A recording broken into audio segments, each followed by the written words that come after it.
माघ मास महात्म्य अध्याय 16। इस अध्याय को पढ़ने और सुनने से भगवान श्री कृष्ण और राधा रानी अत्यंत प्रसन्न होती है। कीर्ति वीर ने कहा, हे भगवान, वह राक्षस कौन था और कांचन मालिनी कौन थी? उसने अपना धर्म कैसे दिया और उनका साथ कैसे? वही ऋषि अत्रि ऋषि की संतानों के सूर्य यह कथा सुनाकर मेरा कौतूहल दूर कीजिए। दत्तात्रेय जी कहते, राजन, इस पुरातन विचित्र इतिहास को सुनो। कांचन माली नाम की एक सुंदर अप्सरा थी जो माघ मास में प्रयाग में स्नान करके कैलाश पर जा रही थी। तब उसको मार्ग में जाते हुए हिमालय के कुंज में से एक हीर राक्षस ने देखा। उस सोने जैसे तेज वाली, सुंदर कटी वाली, बड़े बड़े नेत्रों वाली, चंद्रमुखी सुंदर केश वाली, तीन पयोधर वाली सुंदर अप्सरा को देखकर राक्षस ने कहा, हे सुंदरी कमल नयनी, तुम कौन हो और कहाँ से आ रही हो? तुम्हारे वस्त्र और बेनी भीगी हुई क्यों है? तुम आकाश मार्ग से कहाँ जाती हो और किस पुण्य के प्रताप से तुम्हारा शरीर ऐसा तेजस्वी और रूप ऐसा मनोहर है? तुम्हारे गीले वस्त्र से मेरे मस्तक पर गिरे हुए एक बूंद जल से मेरे क्रूर मन को एकदम शांति प्राप्त हो गई।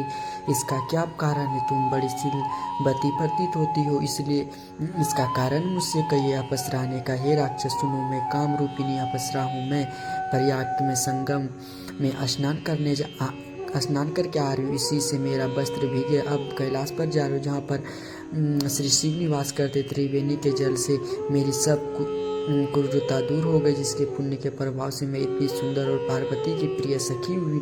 जो आश्चर्य देने वाले उदाहरण मुझसे ब्रह्मा जी ने कहा था, सुनो।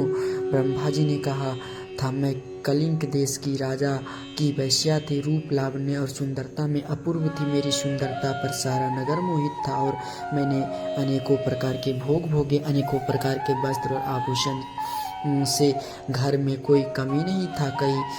कई कामी पुरुष आपस में स्पर्धा से ही मृत्यु को प्राप्त हो गए। इस तरह उस नगर में बड़ी सुंदरता से यौवन व्यतीत हुआ और मैं वृद्धावस्था को प्राप्त हो गई। तब मेरे मन में विचार उत्पन्न हुआ कि मैंने अपनी सारी आयु पापों में ही व्यतीत कर दी। धर्म का कोई कार्य नहीं, दान, तप या गादी नहीं किया, शिव या दुर्गा जी की आराधना नहीं की, ना कभी भगवान विष्णु का पूजन किया। इस प्रकार अशांत चित्त से मैंने एक ब्राह्मण की शरण ली जो वेदों का ज्ञाता और ब्रह्मनिष्ठ था। मैंने उनसे पूछा, मेरा निस्तार किस प्रकार हो सकता है? महाराज, साधु सज्जन अच्छे और बुरे सभी पर दया करते हैं, इसलिए मुझे दिन पर कृपा करके मुझ कीचड़ में डूबी को पकड़कर उबारिए। क्षीर सागर क्या हंस को ही दूध देता और बत्तख को नहीं देता? तब वह ब्राह्मण राजा का पुरोहित इन सब बातों को सुनकर मुझ पर दया करके बोला। ब्राह्मण ने कहा, तू ब्रह्मा के क्षेत्र प्रयाग में जाकर माघ मास में त्रिवेणी संगम में स्नान कर, परंतु मन में अशुभ